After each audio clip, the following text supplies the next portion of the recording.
We talk a lot about traveling with credit cards and frequent flyer points.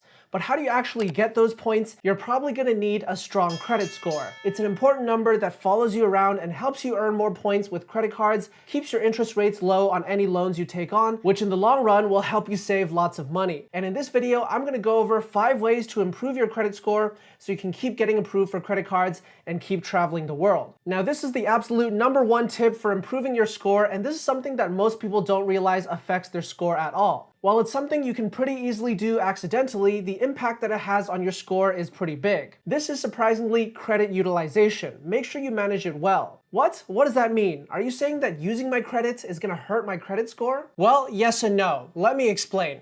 In order to show a lender that you're responsible with money, you have to actually use the credit they give you. But wait a minute, you can't use the credit too much though. Yeah, it can be confusing. If you use too much of your available credit, this looks like you're desperate and it can be viewed by lenders as credit-seeking behavior. Now, there's actually a sweet spot to how much of your credit you should be using.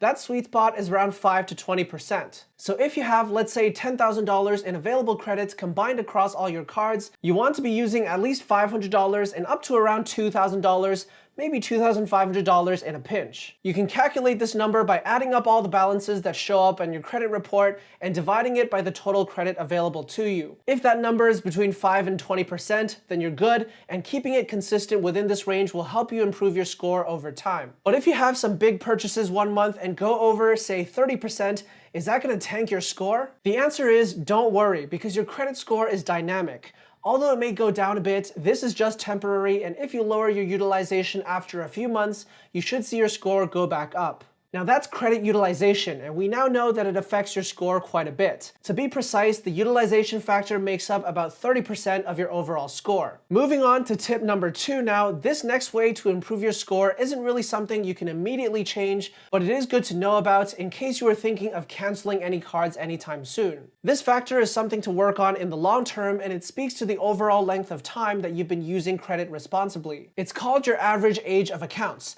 This number is a simple one, and as the name says, it's simply the average age of all the credit files that you have. You can usually find the age of each account on your credit reports indicated in number of months or years open. The higher the average age of accounts, the better, and there's no real secret on how you can improve this except never closing your oldest credit card accounts. It'll ensure that your oldest accounts keep increasing in age, which will help balance out any new credit cards that you'll be opening. Now, if you'd like to learn even more tips like these to help you maximize your credit and travel the world, then make sure to sign up for Prince of Travel membership, which gives you exclusive content and behind-the-scenes access to everything that we do. From a series of monthly learning sessions dedicated to topics all across miles and points, to an exclusive Discord chat server where you can hang out with the team, Prince of Travel membership will help you raise your travel game, and you can sign up today at princeoftravel.com/membership or at the link in the description below. Now, while average age of accounts is an important metric, if you don't do this next step I'm about to tell you, then your credit score is going to be downright horrible. And that is, yes, obviously to like this video and subscribe to our channel, but in all seriousness, it's to pay all your credit card balances on time. Now, you've probably heard that a million times before, but there's a good reason for that, and that's because it's the very foundation for playing this game. In order to preserve the positive impact on your credit score, you'll definitely want to make at least the minimum payment every month, and ideally pay off all your balances in full so that you never incur any interest or late fees. But what if that payment due date is coming up and you happen to be traveling and you forget to make that payment? Is your credit score about to nosedive, preventing you from getting approved for any new credit cards in the future? Well, not necessarily. You see, the credit card companies only report your delinquency to the bureaus if your payment is 30, 60, or 90 days late. If you make an accidental late payment that's still within 30 days of the deadline, you'll just be dinged some interest and maybe a late fee, but your credit score won't be impacted. But still, it's a great idea to plan to pay off all your balances on time every month, because after all, payment history is the most significant factor that makes up the largest chunk of your credit score, about 35%. Now, this next tip will not only help you boost your credits, but it'll also help you earn more points, especially if you have multiple credit cards in your overall strategy. Whenever you make an application to get a new credit card, cell phone plan, mortgage, or loan, you'll likely get a hard inquiry on your credit report. What this means is that the lender has checked your records and would like to mark down that you've asked for more credits to let future lenders know. These hard inquiries are a very temporary dent in your score, and the slight negative impact from them will recover within 6 months. Now, the idea here is that if you're planning to apply for multiple cards,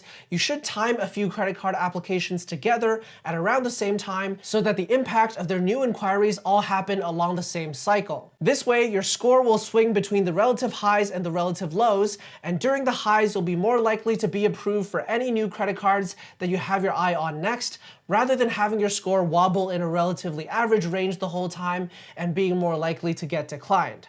After all, the new inquiries factor makes up 15% of your credit score, and that's still pretty meaningful. Now, there's one last way to raise your credit score, and this is something that's going to be mostly down to your life circumstances, and it's not necessarily something that you'll have much control over. And that's to demonstrate that you have a good mix of credits. That means having as many different types of credit as possible, from cell phone bills to lines of credits, as well as secured loans like a mortgage. Then again, if you don't have a need for all these different credit products, you don't necessarily have to go out of your way to get one. But just know that having a diverse set of credit products that you use responsibly can only help you, because it makes up the last 10% of your score. So now that you know how to improve your credit score, now I'm going to go one level deeper and show you exactly what happens to your score at each stage of a credit card's life cycle. So you 100% should watch this video next to understand how opening, holding, using, and closing a credit card is going to affect your score and how you can optimize your score as a result.